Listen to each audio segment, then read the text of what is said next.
मीरपुर नाम के शहर में तेजस अपनी पत्नी नीरू के साथ रहता था। पति पत्नी दोनों ही नौकरी करते थे।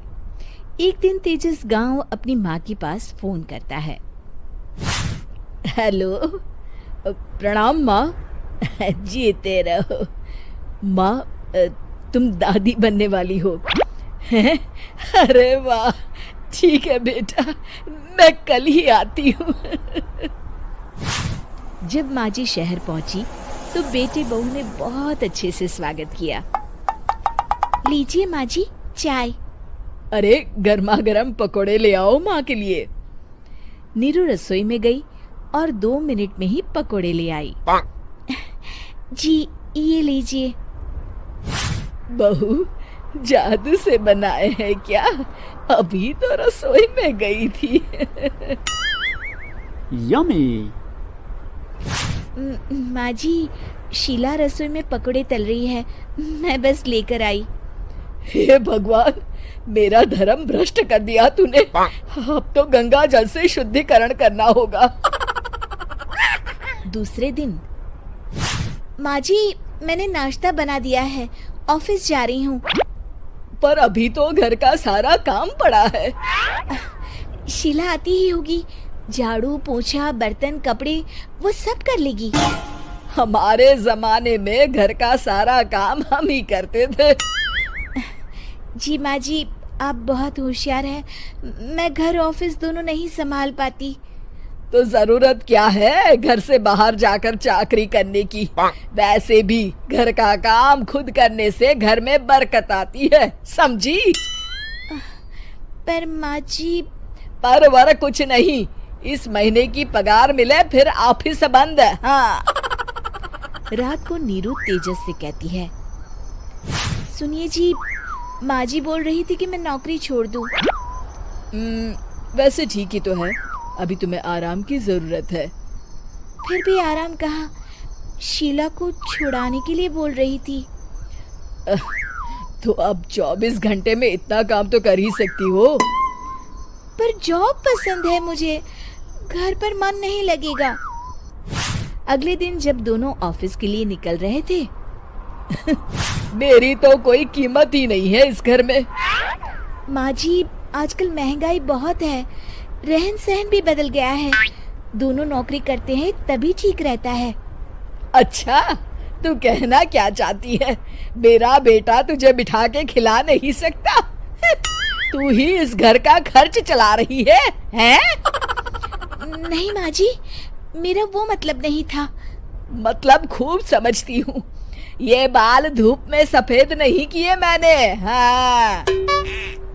अब तो ये रोज का काम हो गया था। तेजस भी रोज की झिकझिक से परेशान हो गया था। एक दिन उसने कहा, नीरू, वैसे भी तुम्हें मैटरनिटी लीव मिलने वाली है, तो अभी से ही छुट्टी ले लो। पर क्या, मेरी सैलरी अच्छी खासी है। आखिर नीरू ने रिजाइन कर दिया। जब बच्चा हुआ तो घर में सब बहुत खुश हुए। कुछ दिनों बाद तेजस फाइल देख रहा था। क्या हुआ तेजस, कुछ परेशान लग रहे हो? हाँ, वो हमारी जितनी सेविंग्स थी वो तो हॉस्पिटल में और छठी के फंक्शन में खत्म हो गई है नीरू। और अभी वैसे मंदी चल रही है तो मैं बोल रही थी कल मुन्ना को हेपेटाइटिस का टीका लगवाना है। नीरू, क्या पोस्टपोन नहीं कर सकते? नहीं जी, बिल्कुल नहीं। अब तेजस को समझ में आ रहा था कि उससे गलती हुई है। पैसों की कमी का असर घर के माहौल पर भी पड़ रहा था। अगले दिन, बेटा मेरा चश्मा और ये दवाइयाँ ले आना, पर्चा देते हुए माँ जी ने कहा। जी। तेजस, मुन्ना के लिए दूध का डिब्बा और डायपर भी ले आना, और ये किराने के सामान की लिस्ट है, इसे भी लाना है। तेजस गुस्से में लिस्ट मरोड़कर फेंकता है और चिल्लाता है, पैसे क्या पेड़ पर उगते हैं? ये ले आना, वो ले आना। अरे पर ये जरूरत का सामान ही है। वो गुस्से में बिना कुछ कहे ऑफिस चला गया। अरे लंच तो ले जाइए। नीरू दौड़कर डिब्बा पकड़ाती है। एक दिन खाना खाने के बाद, नीरू, अब तो मुन्ना कुछ बड़ा हो गया, तो अब तुम वापस ज्वाइन कर लो ना जॉब।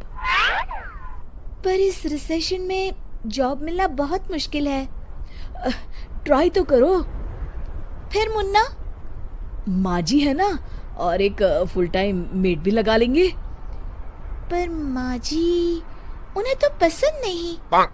तभी माँ जी वहाँ आ जाती है और प्यार से नीरू के सर पर हाथ फेरते हुए बोलती है, अब मेरी समझ में आ गया बहू, पहले के और अब के समय में अंतर है। तुम काम शुरू करो, मुन्ना की जिम्मेदारी मेरी। मेरी प्यारी माँ जी। ये कहकर नीरू उनके गले लग गई। शिक्षा, परिवर्तन संसार का नियम है, हमें भी समय के साथ चलना चाहिए। उम्मीद है कि आपको हमारी ये कहानी पसंद आई होगी। कृपया हमारे चैनल को सब्सक्राइब करें और सभी अपडेट्स के लिए बेल आइकन जरूर क्लिक करें। और हाँ, वीडियो लाइक और शेयर करना मत भूलिएगा। Bye bye.